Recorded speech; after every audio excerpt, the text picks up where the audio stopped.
Hello everyone, कैसे हो सभी लोग। आज के इस वीडियो नहीं, आज की इस सीरीज में ये क्योंकि वीडियो नहीं होने वाला, एक सीरीज होने वाली है क्योंकि हमको पता है कि बोर्ड एग्जाम 2026 जो है वो एंड पे आ गया हुआ है, एकदम लास्ट पे है। और अभी तक तुमने अगर जो कुछ भी नहीं पढ़ रखा है, मैं फिर से बोल रहा हूँ, अगर जो हमने अभी तक कुछ भी नहीं पढ़ रखा, एक भी अक्षर तुमने नहीं पढ़ रखा है किसमें, साइंस में, तो आज से इस चैनल पे जिस पे तुम ये वीडियो देख रहे हो उस पर एक सीरीज स्टार्ट हो रही है जिसमें हम अपने क्लास 10th के जितने भी चैप्टर हैं साइंस के, चाहे वो केमिस्ट्री का हो, चाहे बायोलॉजी का हो, चाहे फिर वो फिजिक्स का हो, हम सारे के सारे चैप्टर एक वन शॉट के अंदर रिवाइज करेंगे और बहुत ही अच्छी तरीके से उसको तैयार करेंगे। इसमें तुमको क्या क्या मिलेगा, इसके शॉर्ट नोट्स तुमको जितने भी होंगे, जितना मैंने लिखा है उसको ही तुमको पढ़ना है। और चाहो तो नोट्स बना सकते हो, बट नोट्स मैं बताऊं, मैं तुमको टेलीग्राम पे इसके नोट्स प्रोवाइड कर दूं। आज का जो हमारा पहला दिन है, तो आज के इस पहले दिन में हम पढ़ेंगे जो हमारा पहला चैप्टर है, केमिकल रिएक्शन एंड इक्वेशन। तो अगर जो तुम भी ऐसे बच्चे हो जिसने अभी तक कुछ नहीं पढ़ रखा है, तो तुम यहां से स्टार्ट कर सकते हो। इसमें सबसे पहले हमको पढ़ना क्या है, केमिकल रिएक्शन के बारे में। तो केमिकल रिएक्शन होती क्या है, जनरली केमिकल रिएक्शन की पर बात करें तो केमिकल रिएक्शन की डेफिनेशन आ सकती है। तो केमिकल रिएक्शन होती क्या है, केमिकल रिएक्शन होती है the process in which a new substance having a new properties are formed. मतलब कोई ऐसा केमिकल, वो सब जो इंग्लिश में लिखा हो उसको छोड़ो, मैं बता रहा हूँ। जैसे मान लो तुम्हारे पास कोई सब्सटेंस है, ठीक, वो सब्सटेंस तुम्हारा ए होगा, अब तुमने उसमें कोई दूसरी सब्सटेंस मिला दिया, मान लो तुमने उसमें दूसरा सब्सटेंस बी मिला दिया। अब ए बी, इसकी प्रॉपर्टीज अलग होंगी, इसकी प्रॉपर्टीज अलग होंगी, इन दोनों की प्रॉपर्टी अलग थी, लेकिन जो नया सब्सटेंस बना होगा, मान लो बना ए बी, ये जो नया सब्सटेंस बना है ये एकदम नया प्रॉपर्टीज के पास नई प्रॉपर्टी होंगी। न्यू सब्सटेंस और न्यू प्रॉपर्टीज कैसे फॉर्म हुई है, इनके अंदर कुछ हुआ चेंजेस। जैसे अगर जो हम घर में डेली लाइफ में यूज करें, जैसे कि हमारा दूध होता है, अगर जो हम घर पर रख दें और उसमें हल्का सा नींबू डाल दें, या फिर अगर जो गर्मियों के टाइम पे ऐसे ही रख दें, तो वो दूध फट जाता है, फटने के बाद वो दही बन जाता है, ठीक, जम जाता है, तो वो एक नया सब्सटेंस बना, मतलब उसमें कुछ चेंज हो गया। तो इसलिए इसमें सबसे जरूरी चेंज होता है चेंजेस के बारे में पढ़ना।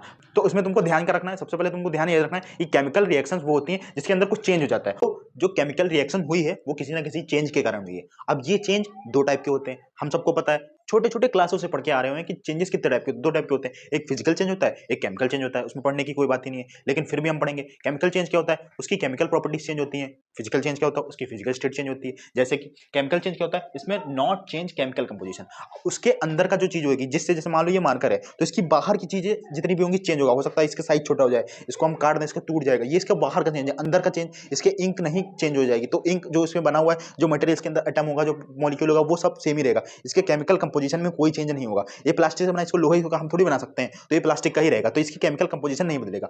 लेकिन इसमें क्या होगा, इसमें केमिकल कंपोजिशन बदलता है। तो इसमें केमिकल कंपोजिशन नहीं बदलता है, इसमें केमिकल कंपोजिशन बदल जाता है। फिर बात करते हैं, इसमें खाली फिजिकल स्टेट चेंज होती है, इसमें केमिकल स्टेट चेंज होती है। मतलब फिजिकल, इसमें फिजिकल प्रॉपर्टी चेंज होती है और इसमें केमिकल प्रॉपर्टी चेंज होती है। फिजिकल प्रॉपर्टी का मतलब जैसे कि वहां पर शेप चेंज होगा, साइज चेंज होगा, जैसे हमने मार्कर का बताया कि इसका शेप बदल सकता है, साइज बदल सकता है, लेकिन यहाँ पे ऐसा कुछ नहीं होता। यहाँ पे डायरेक्ट नया सब्सटेंस ही बन जाता है, उसकी प्रॉपर्टीज भी एकदम अलग होती हैं। जैसे एग्जांपल की बात करें तो कर्ड मेकिंग का, अब जैसे दूध है, तो दूध अगर फट गया वो दही बन गया, अब उसको तुम क्या फिर से उसको वापस से बना सकते हो, दूध से दही बन सकता है, लेकिन दही से क्या दूध फिर से बन सकता है, नहीं बन सकता। ये एक टाइप का इरिवर्सिबल चेंज है। कैसा चेंज है, इरिवर्सिबल चेंज है। इसमें सबसे मोस्ट इंपॉर्टेंट चेंज है जो केमिकल चेंज होता है, वो एक टाइप का इरिवर्सिबल चेंज होता है, इरिवर्सिबल।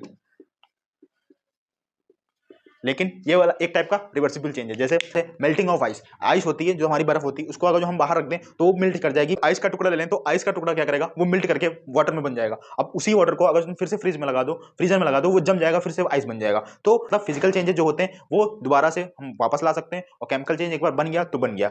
तो इतना फंडा था केमिकल और फिजिकल चेंज का। और हाँ, एक इंपॉर्टेंट बात बताता हूँ, अगर जो तुम्हारे एग्जाम में चाहे यूपी बोर्ड का हो चाहे सीबीएसई बोर्ड का, अगर जो डिफरेंस बिटवीन आ जाए किसी भी चीज का है, यहाँ पे फिजिकल चेंज केमिकल चेंज का तो नहीं, अगर जो किसी भी चीज का है डिफरेंस बिटवीन लिखना है, तो उसको तुमको ऐसे ही लिखना है। दोनों एक टाइप फिजिकल लिखेगा, एक किसी का भी है डिफरेंस बिटवीन आया, तो ऐसे ऐसे दोनों तरफ पेज के जो पेज होगा उसको तुम 20 से डिवाइड करके एक तरफ लिखोगे।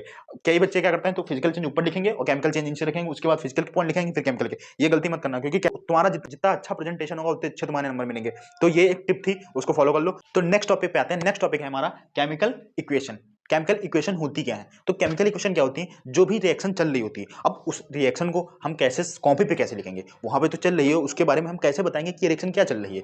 तो उस रिएक्शन को कॉपी पे रिप्रेजेंट करने का तरीका, तो जो लेबोरेटरी के अंदर जो हम लोग रिएक्शन परफॉर्म करते हैं, उन रिएक्शन को कॉपी पे रिप्रेजेंट करने का तरीका किसके थ्रू, बाई सिंबल्स। जो भी रिएक्शन चल रही होगी, जैसे मान लो हाइड्रोजन की रिएक्शन चल रही है, ऑक्सीजन चल रही है, तो उनके सिंबल्स, एलिमेंट के बारे में पढ़ा होगा क्लास 9th क्लास में, एलिमेंट के बारे में पढ़ा होगा क्लास 9th में, ठीक है, हाइड्रोजन हीलियम, तो उनके सिंबल के द्वारा हम केमिकल रिएक्शन को रिप्रेजेंट करते हैं कॉपी पे। उसी को बोलते हैं केमिकल इक्वेशन। इसकी डेफिनेशन क्या हो सकती है? डेफिनेशन की लिख सकते हो, the method of representing chemical reaction by symbol of element. जो एलिमेंट की जो भी रिएक्शन में जो भी रिएक्शन होगी उसमें जो भी एलिमेंट्स इन्वॉल्व होंगे उनके सिंबल के द्वारा हम जो रिप्रेजेंट करते हैं उसी को बोलते हैं केमिकल इक्वेशन। कैसे लिख सकते हैं? जैसे मान लो कोई ए था, बी था, ए भी बन रहा था, ए बन रहा था, तो ये जो चीजें होती है जो इधर लिखी होती हैं, ठीक, मान लो ये कोई भी सिंबल था, ये कोई भी सिंबल, मतलब ये एलिमेंट होगा ए, ये एलिमेंट बी होगा, हम बाद में एग्जांपल पूरा डिटेल में पढ़ेंगे, ठीक। उसके बाद ये ए भी बन गया, दो कंपाउंड बन गया, हो सकता है ए भी इधर बन गया हो, तो इसमें इन सबको बोलते क्या है? तो देखो हम अब तुमको बताने की जरूरत है नहीं, जो लास्ट में इधर लिखा होगा तुमको बिल्कुल नहीं पता तो तुमको बता रहा हूं, इधर जो लिखा होता है किस साइड में, इधर कौन सा हाथ है मेरा, राइट हैंड साइड है, तो राइट हैंड साइड में जो लिखा होता है उसको बोलते हैं रिएक्टेंट,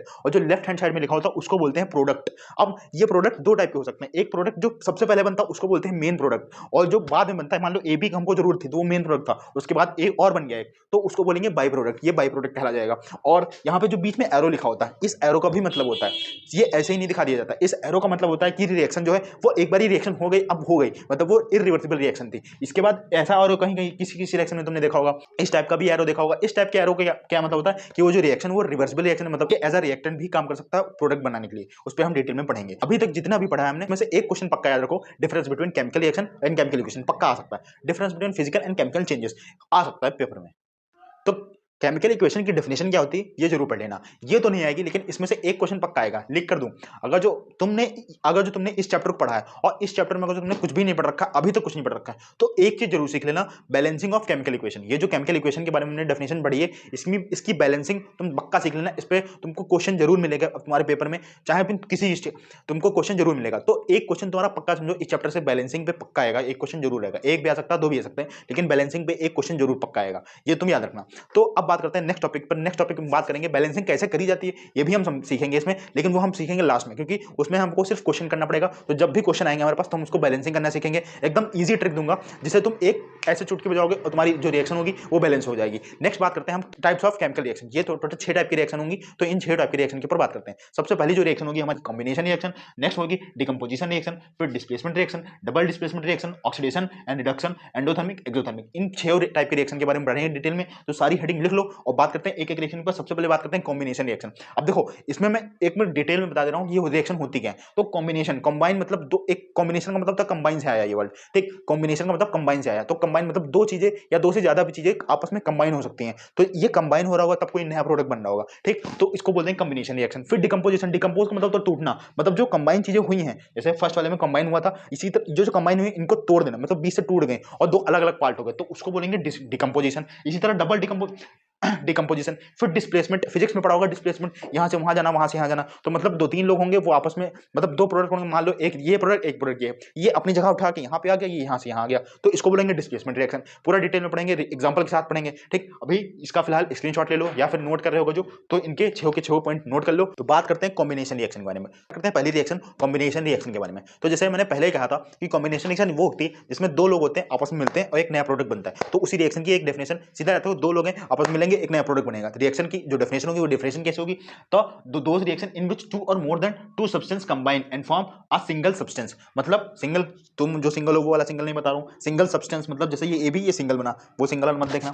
तो those reaction in which two और more than two substance combine and form single substance. जैसे मान लो ये ए था, ये एक कोई सब्सटेंस था, ये बी था, दूसरा बी कोई सब्सटेंस था, वो एक नया कोई एक सिंगल सब्सटेंस बना दिया, दोनों आपस में मिल गए, कंबाइन हो गए और एक नया सब्सटेंस बनाया, इसी को बोलते हैं कॉम्बिनेशन रिएक्शन। एग्जांपल अगर केमिस्ट्री वाले एग्जांपल की बात करें तो केमिस्ट्री वाला एग्जांपल ये था कि हाइड्रोजन गैस थी, हाइड्रोजन गैस जब Cl2 गैस के साथ मिलती है, तो देखो ये गैस है, ये गैस है, दोनों गैसें हैं, हाइड्रोजन गैस है, Cl2 गैस है, क्लोरीन है, ठीक, ये दोनों गैस थी, जब ये कंबाइन करी तो एक नया कंपाउंड बन गया, एक नया एसिड बन गया जिसको बोलते हैं HCl, जो कि हमारे पेट में पाया जाता है। तुमने अपने लाइफ प्रोसेस वाले चैप्टर डाइजेशन वाले में पढ़ा होगा। तो HCl एक एसिड बन गया, कहां दो गैसेस इन्वॉल्व करके एक नया एसिड बन गया, इन दोनों की गैसेस की प्रॉपर्टी है, ये केमिकल लिक्विड बना हुआ है, तो देखो कितना दोनों का फर्क हो गया, इसकी केमिकल प्रॉपर्टी इसकी केमिकल प्रॉपर्टी, दोनों की प्रॉपर्टीज चेंज हो गई, तो इसी को बोलते हैं अपन कॉम्बिनेशन रिएक्शन। अब इसमें तुम 2 या 3 एग्जांपल याद करना, जो अगर जो रिएक्शन डेफिनेशन आएगी इस वाली की, अगर जो आएगी पेपर में तो डेफिनेशन आएगी और केमिकल इक्वेशन दी होंगी, तुमसे पूछ सकता है कि बताओ ये कौन सी रिएक्शन है, केमिकल इक्वेशन वाली, कई सारी केमिकल इक्वेशन दी होंगी और उसमें पूछ सकता है कि कौन सी टाइप की रिएक्शन है। जैसे कि हम हमको दिख रहा है कि दो कंपाउंड मिल रहे हैं, एक सिंगल कंपाउंड बनेगा।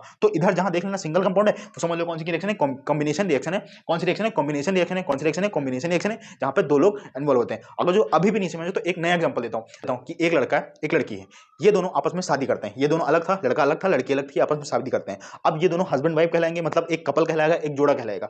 तो ये दो लोग आपस में मिलेंगे तब एक जोड़ा बनेगा, ठीक। इसी जोड़े को बनाने, मतलब ये जोड़ा बना, इस जोड़े बनने को क्या बोलते हैं, इस जोड़े बनने को बोलते हैं कॉम्बिनेशन रिएक्शन, मतलब दोनों आपस में कंबाइन हुए। अब कॉम्बिनेशन रिएक्शन में तुमको इतना याद रखना। अब बात करते हैं डिकम्पोजिशन रिएक्शन के बारे में। तो डिकम्पोजिशन रिएक्शन इसकी जस्ट उल्टा होती है, इसको जिसको नोट करना नोट कर ले। बात करते हैं डिकम्पोजिशन रिएक्शन के बारे में।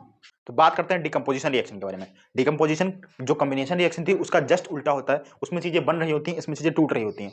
कैसे बनेगा रिएक्शन का जो डेफिनेशन होती है, डेफिनेशन क्या होगी, the reaction in which single reactant, जैसे वहां पे सिंगल प्रोडक्ट बना था, इसी तरह जो सिंगल रिएक्टेंट होगा वो ब्रेक डाउन इनटू टू और more than two simpler product. मतलब जो सिंगल रिएक्टेंट बना था, जैसे यहाँ पे ए बी वहां पे बना था, सिंगल रिएक्टेंट था, सिंगल प्रोडक्ट जो बना था, ये दो या दो से ज्यादा पार्टों में डिवाइड हो सकता है, मतलब टूट सकता है। इसी को बोलते हैं डिकम्पोजिशन रिएक्शन। डिकम्पोजिशन रिएक्शन ना आएगी तो हो सकता है आ जाए उसका दूसरा नाम होता है डिसोसिएशन रिएक्शन। इसका एग्जांपल अगर जो हम केमिस्ट्री की लैंग्वेज में बात करें तो इसका एग्जांपल है CaOCO3। ये लाइमस्टोन होता है, इसको इसका जो नाम है, इसका जो नाम है केमिस्ट्री में इसको लाइमस्टोन बोलते हैं। ये बनता क्या है, CaO + CO2। जो CO2 गैस में अपने ही कंपाउंड, ये सिंगल कंपाउंड था, दो या दो से ज्यादा भी टूट सकता है। यहाँ पे ये दो कंपाउंड में टूट रहा है, सिंपलर कंपाउंड में। इसको बोलते हैं डिसोसिएशन या डिकम्पोजिशन रिएक्शन। इसके बारे में पढ़ लेना, इसकी डेफिनेशन जरूर है। आज जो हमने कवर कर रखा है वो दो रिएक्शन के इतना पार्ट कवर कर रखा है। अब नेक्स्ट वीडियो में, जो नेक्स्ट वीडियो आएगा उसमें हम अपनी जो बची हुई रिएक्शन बची वहां से लेके पूरा चैप्टर कंप्लीट करेंगे। तो जितने भी वीडियोस आएंगे, जितने भी चैप्टर आएंगे, वो सारे के सारे 2 या 3 पार्ट में आएगा। जो कोई बड़ा चैप्टर होगा वो 3 पार्ट में आएगा, जो छोटा चैप्टर होगा वो 2 पार्ट में आएगा। तो इसी तरह चैनल को सब्सक्राइब करके रखो। नेक्स्ट पार्ट अगर जो तुमको चाहिए तो कमेंट जरूर करो, इसके नोट्स अगर चाहिए तो कमेंट करो। इंपॉर्टेंट क्वेश्चन कौन सा बन सकते हैं वो टेलीग्राम पे जरूर डाल दूंगा। मिलते हैं नेक्स्ट वीडियो में, बाय बाय।